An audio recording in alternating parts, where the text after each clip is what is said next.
kaze ndashaka kubigereza muri kimwe mu biganiro bigaruka kuri Ngwino Ministry, imwe mu ministere ya LF Ministries ivuga ku vya mission. Nibaza yuko kenshi muzotubona kandi tugaruka kenshi tuva ku vya mission ko twifuza yuko LF Ministry twizera ko Imana yaduhamagariye kugira icyo tuterereye ku bijanye n'umuhamagaro wa mission ku shengero ryo mu Burundi. No munsi turagaruka ku bijanye na Calvinisme hamwe na mission. Ni kenshi abantu bavuga bati iyo umuntu atanye kwiga ivyizerwa aca umuntu akanye haba mwivuga butumwa gusangira ubutumwa bwiza n'abandi mu kibano basangiye imico basangiye ururimi canke kugira kigoro ko gutwara ubwo butumwa bwiza mu bindi bihugu vya kure mu mahanga mu yindi mico no mu zindi ndimi. Ati kenshi usanga amashengero canke abizera bari reformed bari Calvinist usanga badafise umwitwarire canke atanuhari kubijanye na mission. Birashoboka nimvira ko ashobora kuba ari impamvu zitatu zikomeye zishobora gutuma umuntu w'umuriformed canke amashengero afise ivyizerwa biri Calvinist usanga akanye mu bintu bijanye na mission. Yananga impamvu zitatu. Ubwa mbere nuko reformed tradition izwi nk'itsindagira ubumenyi cane gusumba ibikorwa vy'ivuga butumwa n'ijana butumwa. Kenshi umuntu aza anyotewe kumenya agaca aguma yifuza kumenya hanyuma agaza abwira abandi ubumenyi. Amashengero yacu agahinduka aho abantu baza kwigira inyigisho.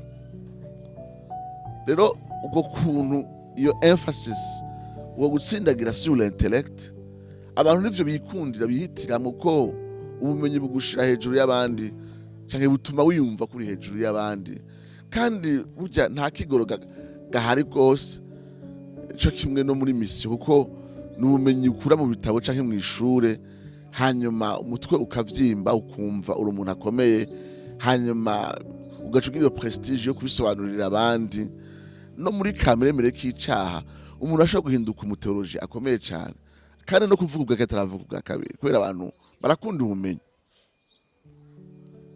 Ntibisaba rero vyinshi mugabo suko biba bikwiye kumenya, biba bikwiye kugenda ivyizerwa vy'ukuri canke teoloji yose uko iba solide, uko ubwo bumenyi tuburonka nimba bushingiye muri Bibiliya kandi butanzwe muri mpwemu yera, buba bukwiye gukabura no gukangura umutima no kwatsa umutima mu bikorwa vy'ijana butumwa n'ivuga butumwa. Ariko siko kenshi bikunda kumera, abantu bihitiramwo kuvyagira muri ico kirere c'ubumenyi gusumba ikindi kintu cose. Ubwa kabiri ni icizerwa kimwe mu vyizerwa iyo gitahuwe nabi abantu bashobora kugira umwitwariko muke mu vya gusangira abandi ubutumwa bwiza no haba mu kibano cabo mu basangiye imico n'indimi canke mu mahanga no badasangiye imico n'indimi. Ni ikintu kijanye no kwiganza kw'Imana hamwe no gutoranya. Ivyo bintu hari igihe umuntu abitahura n'abakiyumvira ati Imana nimba yaratoranije abo bantu izobakiza vyanga canke bikunda. Ubwo gufatanya ukwiganza kw'Imana hamwe n'itoranyo birashobora gutuma umuntu yumva umenga ati nimba abo bantu baratoranijwe Imana izorondera uburyo ibatoranya ibakiza ibashikana ku gakiza uko n'Imana yiganza. Ndatinya cyane yuko ico cizero kiba catawe nabi, kuko iyo Mana itoranya abazokizwa ni nayo mpamvu ni nayo Mana ihamagarira abamaze gukizwa kubishinga nahe vy'igikorwa c'agakiza mahanga. Iyo Mana nyene itoranya abizokiza ni nayo Mana ihamagarira abakijijwe kuba ibikoresho vyayo mu gutwara ubutumwa bwiza mu mahanga no mu dasangiye imico n'indimi. Ubwa gatatu ndatinya ko kumbure teoloji yacu ya mpwemu yera biri mu bituma mu macercle amashengero reformed habaho akabazo gakomeye kubijanye na mission. Gutwara ubutumwa mu mahanga eka mbere no kubusangira n'abantu badakijijwe birasaba ubushizi bw'amanga budasanzwe.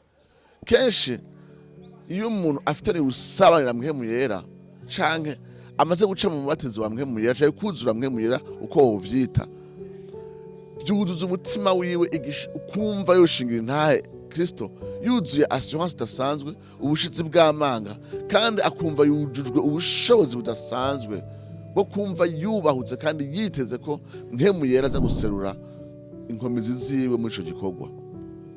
Kenshi ivyizego dufise kuri mpemu yera n'ivyizego tubwira yuko kuvuga ubwa kabiri ari ukubatizwa muri mpemu yera, n'ivyizego bitubwira yuko ari gato Imana gubikora gato, n'ivyizego byo gutitega ibihambaye bivuye ku Mana.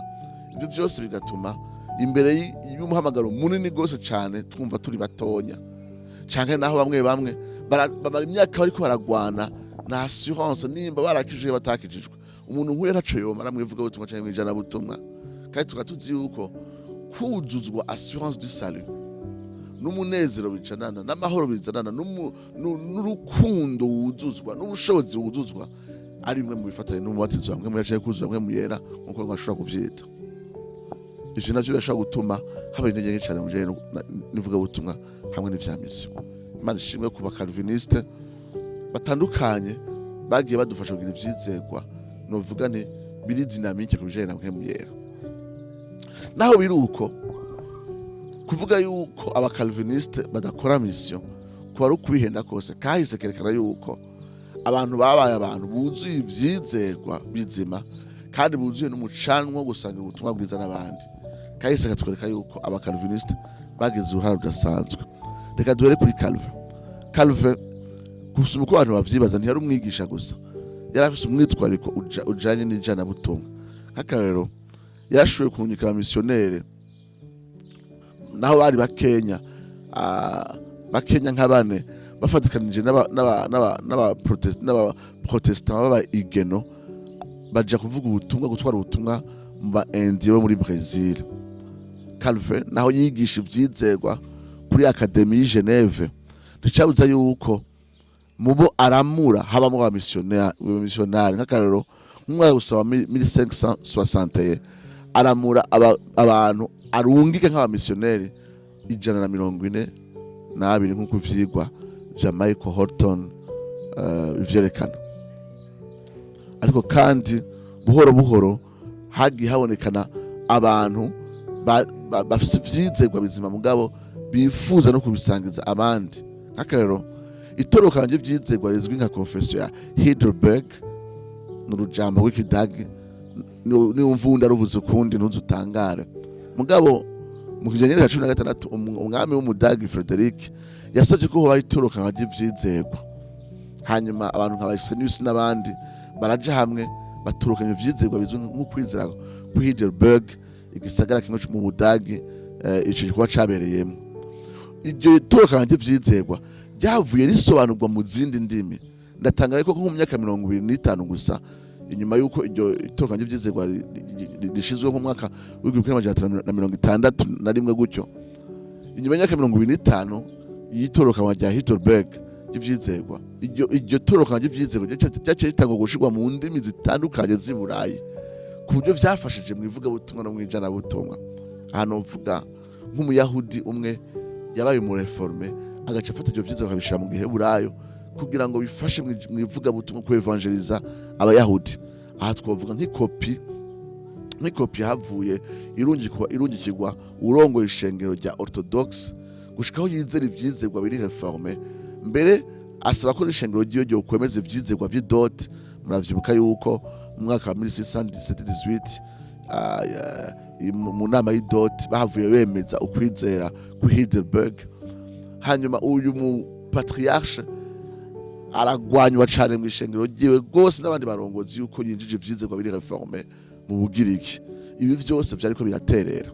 Novuga yuko mu kinyejana ca 18 no mu ntango y'ikijana ca 19 imbere ko na William Carey aza tumugarukako, habayeho amasosiyete missionnaire y'i Londres, amasosiyete missionnaire yo mu Buholande atwara ubutumwa arungika abamisiyonari.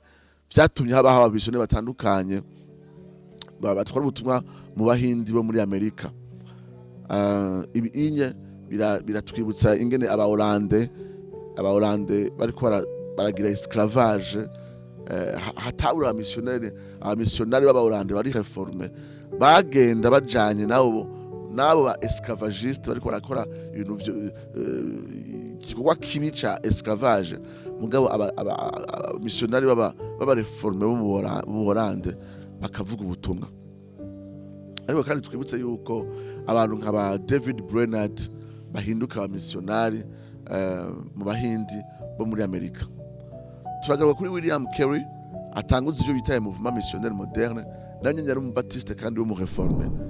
Yarabazwa nuko abakalviniste bagenzi biwe biyicaye bavuga ati Imana niyabishaka izokiza abo bantu, akabona yuko abantu batawe nabi vyizego aba repère des missions modernes. Ariko kandi ibi yatugarukana ku bamissionnaire bavuze ubutumwa muri Afrika, abantu nk'aba David Livingstone, Slessor n'abandi bari abantu bafise ivyizegwa biri reforme. Uno munsi mu myaka yacu canke je bundi mu kijacu ca 19 na 20 tubona abantu basangiye ubutumwa bwiza n'abandi abapastori bari reforme. Abatuvuga abantu nk'aba John Piper mu no myaka, abantu nk'aba David Platt, amasosiyete missionnaire y'abatiste ari reforme. Tutrovuga kubijanye na Adoniram Judson yatwaye ubutumwa bwiza mu gihugu ca Birmanie, ari umukalviniste akomeye cyane.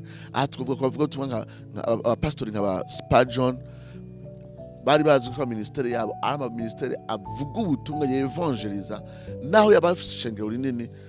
Turazi ko yapibliye amatracte ya evangelisation, ni ishengero yevangeliza mu buryo budasanzwe.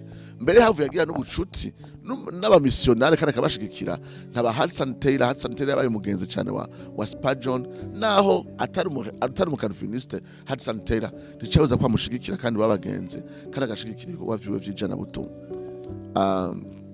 Ibi vyo tugarukana gatonya ku bantu nk'aba George Whitefield mu kijana 18 bari bazwi nk'abakalviniste, ariko hari abantu bavuga ubutumwa, ari mu bantu batangiye kuvuga ubutumwa hanze y'ishengero, hanze abantu bagakorana amamase, abantu bagakorana hanze, ariko ari evangeliza kandi mu buryo budasanzwe, mu buryo bw'imboneka rimwe bitari bwaborekana ico gihe. Mbere Wesley yagiye gukurikira Whitefield, naho yari umwarminiye, yagiye gukurikira Whitefield mu nyuma muri ivyo bikorane vyo hanze vy'ivuga butumwa.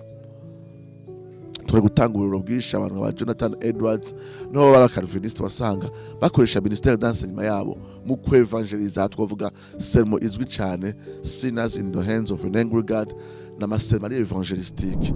Birabaje kubona abantu mu kino gihe cyacu ngaha mu Burundi hari umwitwaruko muke cyane wivuga butumwa n'ijana butumwa, aho dutebera mu nyigisho zihanitse, aho amasermo asanzwe atumbereza umuntu kuri Kristo, ahamagara umuntu kwizera no kwihana, aho umwitwarariko wo kugira uruhara mu ijana butumwa mu mahanga ari ibintu biri hasi cyane gose cyane, kuko twikundira inyigisho no kubwirana ivyizegwa gusumba kugira uruhara mu murima w'Imana wagutse wivuga butumwa n'ijana butumwa hanze y'ishengero. Nizere yuko igishinga ntahe cabo Imana yakoresheje kandi bari Calviniste no kudusumvya gihagije kugira ngo dukabure, ariko kandi na Bibiliya ubwayo hejuru ya vyose iduhamagarira kwibishinga ntahe vy'Imana mu mahanga. Murakoze. Yemye boshobota ntimutinye kuko so bimuhimbara kubaho ubwami